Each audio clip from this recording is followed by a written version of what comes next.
గుర్తున్నదే లేదు మీకు ఒత్తి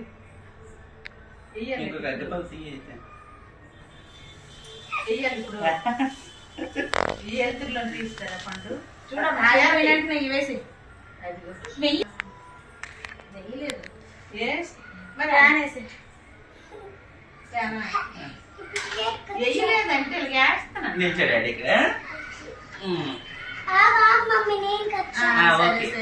అది ఇంక పైకి వస్తుంది అనుకున్నాను హ్యాపీ బర్త్డే హ్యాపీ మ్యారేజ్ అయిపోయినా హ్యాపీ మ్యారేజ్ పెళ్లి రోజు శుభాకాంక్షలు అంటారా నాన్న వెరీ గుడ్ పెళ్లి రోజు శుభాకాంక్షలు చాలు చాలు ఒక్క నిమిషం చేతులు లాగేస్తాడమ్మా గుంటూ ఏంటి చేసే పండు పండు